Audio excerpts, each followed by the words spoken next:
तीनों शहजादियां अपने बिस्तर पर सो रही थी। बाहर तेज बारिश हो रही थी। इतने में रीना की आंख खुली और वह खिड़की के पास जाकर खड़ी हो गई। जरा और आयशा अभी सो रही थी। पूरी सल्तनत पर ऐसा लग रहा था जैसे कोई बड़ा तूफान आने वाला हो।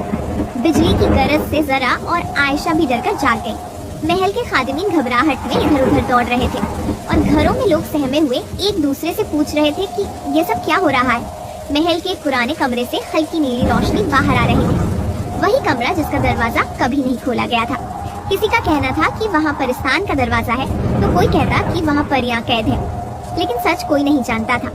तीनों बहनें रीना, जरा और आयशा अपने बिस्तर पर बैठी थी। उनकी प्यारी गुड़िया भी उनके साथ पड़ी थी। शान से चमकती आंखें खोले जैसे वह भी किसी राज को महसूस कर रही थी। अचानक एक मुलाजिमा भागती हुई आई, सांस फूली हुई, कपड़े भीगे हुए। वह बोली, शहजादियों, बादशाह सलामत ने फौरी आप तीनों को बुलाया है। तीनों बहनें फौरन उठी और बादशाह के कमरे की तरफ भागी। वहां जाकर देखा तो बादशाह और मल्लिका शदीद परेशानी में एक दूसरे से मशवरा कर रहे थे।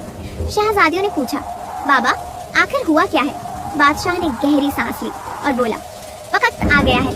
यह तूफान तब तक नहीं रुकेगा जब तक तुम तीनों परिस्तान नहीं जाती। रीना, जरा और आयशा ने हैरान होकर एक दूसरे की तरफ देखा। परिस्तान? क्या वाकई वह जगह मौजूद है? क्या परियां सच में होती है? मल्लिका आगे बढ़ी और नरमी से एक खूबसूरत डिब्बा तीनों शहजादियों के हाथों में थमा दिया।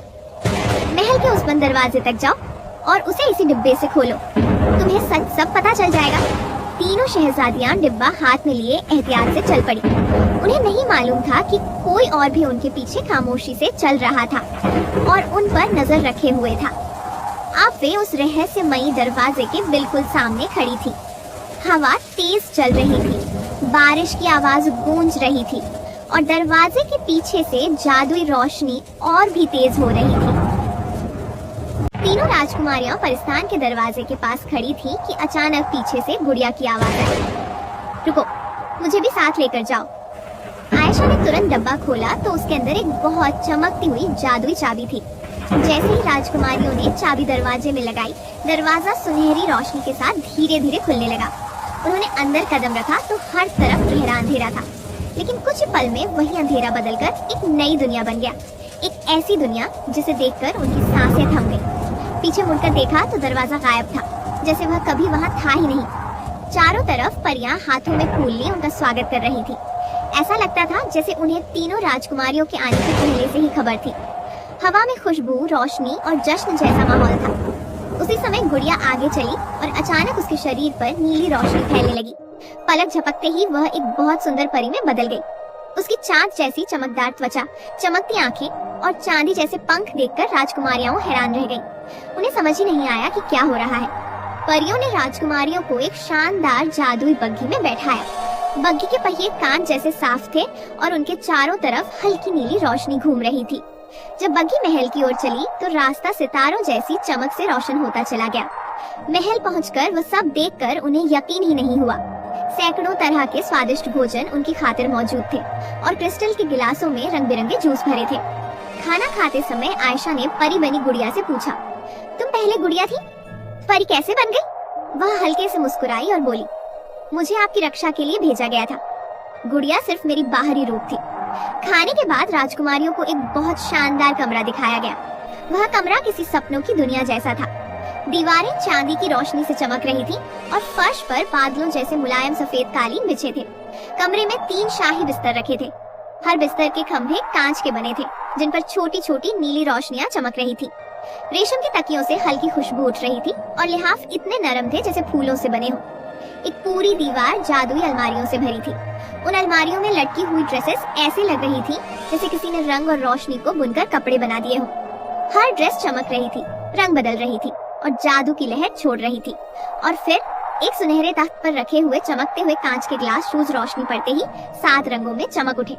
कुछ शूज के किनारों पर हीरे जड़े थे जो बादलों जैसी सफेद रोशनी दे रहे थे। हर शू ऐसा लगता था जैसे वह किसी राजकुमारी की परी जैसी इच्छा से बना हो। राजकुमारियां बिस्तरों पर बैठकर ये सब देख रही थीं, लेकिन उनके मन में एक ही सवाल बार बार उठ रहा था, उन्हें परिस्तान क्यों बुलाया गया था? अगले दिन जब राजकुमारियां सोकर उठी तो हैरानी से उनकी आंखें खुल गईं। सामने उनके लिए बहुत ही सुंदर जादुई कपड़े, चमकते जूते, सुनहरा ताज और कीमती गहने रखे थे। हर राजकुमारी ने अपना कपड़ा पहना तो ऐसा लगा जैसे रोशनी उनके चारों तरफ धीरे धीरे नाच रही हो। कपड़े पहनकर वे खाने की मेज पर पहुंची, जहां रंग बिरंगे फूलों की खुशबू फैली हुई थी। परियों ने सम्मान से झुककर कहा, आज आप तीनों से परियों की रानी खुद मुलाकात करेंगी। खाना खाने के बाद राजकुमारियों को एक बहुत शानदार और जादुई महल की ओर ले जाया गया। महल के दरवाजे पर सैकड़ों सिपाही कतार में खड़े थे और हवा में परियों के पंख चमकते हुए दिख रहे थे। जैसे ही राजकुमारियां परियों की बग्घी से उतरी, महल के अंदर हर चीज देखकर चुप रह गई। दीवारें हीरों की तरह चमक रही थी, फर्श में तारों की रोशनी झिलमिला रही थी और फर्नीचर ऐसा लग रहा था जैसे बादलों और रोशनी से बनाया गया हो। उन्हें रानी के कमरे की ओर ले जाया गया। जब दरवाजा खुला और राजकुमारियां अंदर गईं, तो एक पल के लिए सब कुछ जैसे रुक गया। परियों की रानी सिंहासन पर बैठी थी, लेकिन जब राजकुमारियों ने उनका चेहरा देखा तो उन्हें लगा जैसे वे उन्हें पहले से जानती हो। रानी मुस्कुराकर आगे बढ़ी, तीनों राजकुमारियों को एक एक कर गले लगाया और नम आंखों से बोली, मेरी बच्चियों, तुम मेरी ही बेटियां हो। मेरी तबीयत बहुत समय ठीक नहीं रही, इसलिए मैंने तुम्हें इंसानी दुनिया में भेज दिया था। राजा और रानी ने तुम्हें अपनी संतानों की तरह पाला। जब मैं ठीक हुई और अपनी बेटियों को वापस मांगा, तो उन्होंने तुम्हें देने से मना कर दिया। इसीलिए तुम्हारी दुनिया में तूफान आने वाला था। यह सुनकर तीनों राजकुमारियों की आंखों में आंसू आ गए। उन्होंने कांपती आवाज में कहा, हम अपनी माँ और अपने बाबा के पास जाना चाहती है। हम दोनों दुनियाओं में आना जाना चाहती है। रानी ने प्यार से उनके सिर को छुआ और कहा, मेरी बच्चियों, तुम अब दोनों दुनियाओं की राजकुमारियां हो। फिर रानी उनके साथ इंसानी दुनिया की तरफ चल पड़ी। समय बीतता गया। कभी परियों की रानी उनसे मिलने आ जाती थी और कभी राजकुमारियां जादुई रास्तों से परियों की दुनिया में चली जाती थी। कुछ समय बाद तीनों राजकुमारियां बड़ी हो गईं। हर एक से एक बहुत सुंदर और बहादुर राजकुमार ने शादी की। शादी के बाद वे अपने पतियों को भी परियों की जादुई दुनिया दिखाने ले गईं।